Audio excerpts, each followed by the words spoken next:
नमस्कार दोस्तों, मैं अंकुर सिंह आपके अपने यूट्यूब चैनल विकास स्टडी सर्कल पर आप सभी का स्वागत करता हूं। दोस्तों, ज्योग्राफी की अपनी पिछली क्लास में हम लोगों ने भारत में परिवहन, उसमें भी दोस्तों जो हमारा जल परिवहन है उस पर हम लोगों ने चर्चा की। उसी क्रम को दोस्तों आगे बढ़ाते हुए आज हमारा जो स्थल परिवहन है उस पर हम लोग चर्चा करेंगे। हमने आपको बताया था कि जो परिवहन के माध्यम तीन, वो जलमार्ग, स्थल मार्ग और वायु मार्ग। तो इसमें हम लोगों ने जलमार्ग के बारे में अध्ययन कर लिया है। दूसरा जो हमारा भाग था इसका स्थल परिवहन, आज हम लोग उस पर चर्चा करेंगे। तो आप लोग वीडियो के साथ अंत तक अवश्य बने रहें तथा वीडियो को ज़्यादा से ज़्यादा शेयर करें, लाइक करें और चैनल को अधिक से अधिक सब्सक्राइब करें। चलिए दोस्तों, देखते हैं स्थल परिवहन में हम लोग स्थल परिवहन को भी दो भागों में बांटते हैं। पहला भाग हो गया हमारा सड़क परिवहन और दूसरा रेल परिवहन। तो सड़क परिवहन और रेल परिवहन, तो इसमें भी दोस्तों आज हम लोग देखेंगे सड़क परिवहन। सड़क परिवहन के बारे में देखेंगे। सड़क परिवहन, तो दोस्तों जो सड़क परिवहन होता है, जो भारत में, अगर भारत के स्थलीय भाग की बात की जाए तो यातायात के लिए जो परिवहन का यूज किया जाता है उसमें 80% परिवहन का यूज सड़क परिवहन का किया जाता है। यह चीज़ आप लोग नोट कर लीजिएगा कि यातायात के साधनों में 80% जो साधन यूज किए जाते हैं वो सड़क परिवहन के यूज किए जाते हैं। आगे बढ़ते हैं दोस्तों, देखिएगा सड़क परिवहन के अंतर्गत जो उत्तर दक्षिण गलियारा और पूर्व पश्चिम गलियारा, जो ये गलियारे हैं उनके बारे में हम लोग अध्ययन करेंगे, देखेंगे। भारत में उत्तर दक्षिण गलियारा श्रीनगर से कन्याकुमारी तक विस्तृत है। इसकी लंबाई 3806 किलोमीटर है। यह गलियारा NH44 को प्रदर्शित कर रहा है। तो दोस्तों जो उत्तर दक्षिण गलियारा या पूर्व पश्चिम गलियारा है, आपको पता है ये हमारे भारत का मानचित्र हो गए। तो इसमें भी दोस्तों जो श्रीनगर है, श्रीनगर से कन्याकुमारी तक, और इधर दोस्तों जो पूर्व पश्चिम गलियारा है या पोरबंदर से सिलचर तक। ये पूर्व पश्चिम गलियारा पोरबंदर से सिलचर तक, और जो उत्तर दक्षिण गलियारा है वह हमारा शुरू हो जाता है श्रीनगर से कन्याकुमारी तक। तो दोस्तों इसकी जो हमारा उत्तर दक्षिण गलियारा, इसकी लंबाई है 3806 किलोमीटर। ये चीज़ आप लोग ध्यान रखना। और यह जो उत्तर दक्षिण गलियारा है यह NH44 को प्रदर्शित करता है। आगे बढ़ते हैं दोस्तों, भारत में जो पूर्व पश्चिम गलियारा असम से सिलचर को गुजरात के पोरबंदर से जोड़ता है। जो पूर्व पश्चिम गलियारा है यह असम के सिलचर को गुजरात के पोरबंदर से जोड़ता है। इसकी कुल लंबाई 3507 किलोमीटर है और यह गलियारा NH27 को प्रदर्शित करता है। यह चीज़ आप लोग ध्यान रखना। जो उत्तर दक्षिण गलियारा है यह NH44 को प्रदर्शित करता है और जो पूर्व पश्चिम गलियारा है यह NH27 को प्रदर्शित करता है। आगे बढ़ते हैं दोस्तों, ये दोनों गलियारे एक दूसरे को झांसी उत्तर प्रदेश में काटते हैं। यह चीज़ आप लोग विशेष कर ध्यान रखना कि जो उत्तर दक्षिण गलियारा और पूर्व पश्चिम गलियारा है यह दोनों दोस्तों झांसी उत्तर प्रदेश में एक दूसरे को काटते हैं। वर्तमान में भारत का सबसे लंबा राष्ट्रीय राजमार्ग NH44 है, जो उत्तर में श्रीनगर से दक्षिण में कन्याकुमारी तक जाता है। तो श्रीनगर आपको पता है जम्मू कश्मीर में, और कन्याकुमारी तमिलनाडु में। तो सबसे अगर बड़े राष्ट्रीय राजमार्ग की बात की जाए तो वह है NH44, जो श्रीनगर से कन्याकुमारी तक जाता है। इसके अंतर्गत दोस्तों जो NH44 है इसके अंतर्गत 12 राज्य आते हैं। कौन कौन से? जम्मू कश्मीर, पंजाब, हरियाणा, राजस्थान, दिल्ली, उत्तर प्रदेश, मध्य प्रदेश, महाराष्ट्र, आंध्र प्रदेश, तेलंगाना, कर्नाटक तथा तमिलनाडु। इन राज्यों में यह NH44 विस्तृत है। यह चीज़ आप लोग ध्यान रखना। दूसरी बात दोस्तों, जो NH44 है यह 7 राष्ट्रीय राजमार्गों से मिलकर बना है। जो NH44 है यह 7 राष्ट्रीय राजमार्गों से मिलकर बना है। अगला पॉइंट है दोस्तों, भारत का सबसे छोटा राष्ट्रीय राजमार्ग 47A है। सबसे छोटे की बात की जाए तो 47A है, जिसकी लंबाई 6 किलोमीटर है। यह केरल में एर्नाकुलम बंदरगाह से कोच्चि बंदरगाह तक है। तो यह पॉइंट भी आप लोग ध्यान रखना कि अगर सबसे बड़े राष्ट्रीय राजमार्ग की बात की जाए तो वह NH44 है, और सबसे छोटे राष्ट्रीय राजमार्ग की बात की जाए तो वह 47A है और इसकी लंबाई 6 किलोमीटर है। यह दोस्तों केरल के एर्नाकुलम बंदरगाह से कोच्चि बंदरगाह तक जाता है। आगे बढ़ते हैं दोस्तों, यह देखिए जो हमारा उत्तर दक्षिण गलियारा है, यह उत्तर दक्षिण गलियारा श्रीनगर से कन्याकुमारी तक, और जो हमारा पूर्व पश्चिम गलियारा है यह पोरबंदर से सिलचर तक जाता है। इसकी लंबाई मैंने बता दिया आपको, 3507 किलोमीटर है पूर्व पश्चिम गलियारा को, और उत्तर दक्षिण गलियारे की लंबाई है 3806 किलोमीटर, और दोनों एक दूसरे को झांसी उत्तर प्रदेश में काटते हैं। आगे बढ़ते हैं दोस्तों। अगला पॉइंट हमारा है भारतमाला परियोजना। भारतमाला परियोजना, इसका संबंध सड़क परिवहन से है। यह एक राष्ट्रीय राजमार्ग परियोजना है। इसके अतिरिक्त यह अंतर्राष्ट्रीय देशों को भी भारत से जोड़ता है। दोस्तों जो भारतमाला परियोजना, इसके पहले जो हमने जल परिवहन में आपको बताई थी जो परियोजना, उसके अलावा दोस्तों जो भारतमाला परियोजना है इसका संबंध है सड़क परिवहन से, और यह एक राष्ट्रीय राजमार्ग परियोजना है। इसके अतिरिक्त यह अंतर्राष्ट्रीय देशों को भी भारत से जोड़ता है। सीमावर्ती क्षेत्रों को राष्ट्रीय राजमार्गों द्वारा जोड़ना तथा समुद्र तटीय क्षेत्रों में उपस्थित बंदरगाहों को भी राष्ट्रीय राजमार्गों द्वारा जोड़ा जाता है। तो दोस्तों जो हमारा ये भारतमाला परियोजना है यह दोस्तों सड़क से संबंधित है, और जो पिछली क्लास में हमने जो जल परिवहन बताया था उसमें आपको बताया था कि सागरमाला परियोजना, सागरमाला।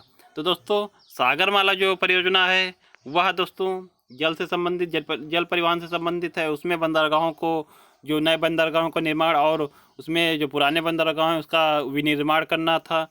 और जो भारतमाला परियोजना है यह दोस्तों सड़क परिवहन से संबंधित है। आप लोग इसको विशेषकर ध्यान रखें। जो भारतमाला परियोजना है हमारी यह सड़क परिवहन से संबंधित है, और सागरमाला परियोजना वह जल परिवहन से संबंधित है। तो आगे बढ़ते हैं दोस्तों।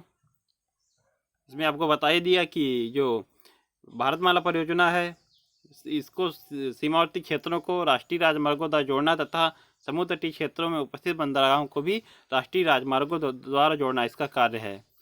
आगे बढ़ते हैं दोस्तों। अगली जो हमारी योजना है इसमें स्वर्णिम चतुर्भुज राष्ट्रीय राजमार्ग परियोजना। स्वर्णिम चतुर्भुज राष्ट्रीय राजमार्ग परियोजना, यह दोस्तों जो परियोजना है यह हमारे जो पूर्व प्रधानमंत्री अटल बिहारी वाजपेयी जी उनकी देन है। इस परियोजना के अंतर्गत 4 से 6 लेन वाले राष्ट्रीय राजमार्गों द्वारा भारत के 4 महानगरों दिल्ली, मुंबई, कोलकाता और चेन्नई, इनको दोस्तों जोड़ा जाएगा। इसकी कुल लंबाई की बात की जाए तो 5846 किलोमीटर है। यह चीज़ आप लोग ध्यान रखना कि ये 4 महानगरों को, कौन कौन से 4 महानगर हैं जिनको स्वर्णिम चतुर्भुज राष्ट्रीय राजमार्ग परियोजना जोड़ती है, कौन कौन से हैं? दिल्ली, मुंबई, कोलकाता और चेन्नई। इनकी कुल लंबाई 5846 किलोमीटर है। देखिए दोस्तों उत्तर दक्षिण गलियारा और पूर्व पश्चिम गलियारा इसी परियोजना के हिस्से हैं। तो जो ऊपर हमने पढ़ा पूर्व पश्चिम गलियारा और उत्तर दक्षिण गलियारा, यह दोस्तों इसी स्वर्णिम चतुर्भुज परियोजना के ही हिस्से हैं। और स्वर्णिम चतुर्भुज जो हमारी परियोजना है इसमें कौन कौन से महानगर हैं? वह दोस्तों दिल्ली, कोलकाता, चेन्नई और मुंबई। यह दोस्तों जो स्वर्णिम चतुर्भुज योजना है मैंने आपको बताया कि हमारे पूर्व प्रधानमंत्री अटल बिहारी वाजपेयी जी की यह देन है। यह दोस्तों योजना बनाई गई 1999। इसी में दोस्तों 1999 में इसका क्रियान्वयन शुरू होना था, लेकिन यह कुछ देर इसमें लेट हुई, तो कार्य प्रारंभ हुआ 2001 से। 2001 से कार्य प्रारंभ हुआ और जुलाई 2013 में इसका कार्य पूर्ण हो गया। तो यह भी आप लोग ध्यान रखना कि कार्य प्रारंभ कब हुआ? 2001 से। आगे बढ़ते हैं दोस्तों, देखते हैं हम लोग अगला दोस्तों जो भूपेन हजारिका पुल, इसके बारे में हम लोग देखेंगे। वर्तमान में यह भारत का सबसे लंबा पुल है। जो भूपेन हजारिका पुल है यह भारत का सबसे लंबा पुल है। इसका पुराना नाम ढोला सादिया पुल था। ढोला सादिया पुल था इसका पुराना नाम। इसकी लंबाई 9.15 किलोमीटर है। यह पुल ब्रह्मपुत्र की सहायक नदी लोहित नदी पर स्थित है। यह चीज़ आप लोग ध्यान रखना। जो भूपेन हजारिका पुल है यह दोस्तों ब्रह्मपुत्र की सहायक नदी जो लोहित नदी है इस पर स्थित है। यह पुल दोस्तों असम के सादिया को अरुणाचल के ढोला से जोड़ता है। यह भी आप लोग ध्यान रखना कि असम के सादिया को अरुणाचल के ढोला को जोड़ता है। इसीलिए दोस्तों इसका पहले जो नाम था वह ढोला सादिया पुल था, लेकिन इसका नाम अब जो है वह भूपेन हजारिका पुल है। तो यह चीज़ आप लोग ध्यान रखना। इसका दोस्तों इसकी स्थिति जो है ब्रह्मपुत्र की सहायक नदी लोहित नदी पर है, यह आप लोग ध्यान रखना। और इसका नाम जो भूपेन हजारिका पुल है या पुराना नाम ढोला सादिया पुल, यह भी आप लोग ध्यान रखना। दूसरा दोस्तों जो हमारा पुल है बोगीबिल पुल, यह दोस्तों यह वर्तमान में भारत का सबसे लंबा रेल सह सड़क पुल है। इसकी लंबाई दोस्तों 4.94 किलोमीटर है। यह असम में ब्रह्मपुत्र नदी पर स्थित है। यह पुल असम के धेमाजी को डिब्रूगढ़ से जोड़ता है। तो यह चीज़ आप लोग ध्यान रखना कि जो बोगीबिल पुल है हमारा, यह असम के धेमाजी को डिब्रूगढ़ से जोड़ता है। यह चीज़ आप लोग ध्यान रखना। आगे दोस्तों देखिएगा, कुछ हमारे जो हमारी जो ये स्थल परिवहन आपका है, इसमें दोस्तों जो जल परिवहन सड़क परिवहन है, इससे दोस्तों जो वन लाइनर प्रश्न हमारे कुछ बनते हैं वह दोस्तों आप लोग प्रश्न देखिएगा। विश्व में सड़क प्रणालियों में भारत का स्थान कौन सा है? विश्व में अगर सड़क जो प्रणाली में भारत का स्थान पूछा जाए तो वह दूसरा है। यह चीज़ आप लोग ध्यान रखना। अगला दोस्तों पॉइंट है, सबसे लंबा राष्ट्रीय राजमार्ग। आपको बताया कि जो राष्ट्रीय राजमार्ग 44 है, यह सबसे बड़ा राष्ट्रीय राजमार्ग है, सबसे लंबा है। और सबसे छोटा राष्ट्रीय राजमार्ग 47A है। आगे दोस्तों अगला पॉइंट हमारा है, विश्व में सर्वाधिक ऊंचाई पर स्थित सड़क कौन सी है? लेह मनाली मार्ग। जो लेह मनाली मार्ग है यह विश्व में सबसे ऊंचाई पर स्थित सड़क है। आगे बढ़ते हैं दोस्तों। अगला पॉइंट हमारा है, भारत में सर्वाधिक सड़कों वाला राज्य। तो दोस्तों सर्वाधिक सड़कों वाला राज्य है महाराष्ट्र। सर्वाधिक पक्की सड़कों वाला राज्य वह महाराष्ट्र और तमिलनाडु संयुक्त रूप से दोनों दोस्तों हैं। सर्वाधिक पक्की सड़कों वाला राज्य महाराष्ट्र व तमिलनाडु। सर्वाधिक कच्ची सड़कों वाला राज्य वह है उड़ीसा। ये चीज़ आप लोग ध्यान रखना। अगर सर्वाधिक सड़कों वाला राज्य पूछा जाए तो महाराष्ट्र, सर्वाधिक पक्की सड़कों वाला राज्य तो महाराष्ट्र और तमिलनाडु, और सर्वाधिक कच्ची सड़कों वाला राज्य उड़ीसा। दोस्तों अगला पॉइंट हमारा, देश में सड़कों की कुल लंबाई की बात की जाए तो 48.65 लाख किलोमीटर। और सर्वाधिक एक्सप्रेसवे वाला राज्य पूछा जाए तो वह उत्तर प्रदेश हो जाएगा। उत्तर प्रदेश में दोस्तों भारत में सर्वाधिक अगर एक्सप्रेसवे की बात की जाए तो वह है उत्तर प्रदेश में। सर्वाधिक जो एक्सप्रेसवे हैं वह उत्तर प्रदेश में है, और कितने हैं? 13। आगे दोस्तों देखिएगा, अगला पॉइंट हमारा है, राष्ट्रीय राजमार्ग जोड़ते हैं। तो दोस्तों जो राष्ट्रीय राजमार्ग हैं वह व्यापार केंद्रों और राज्यों की राजधानियों को जोड़ते हैं।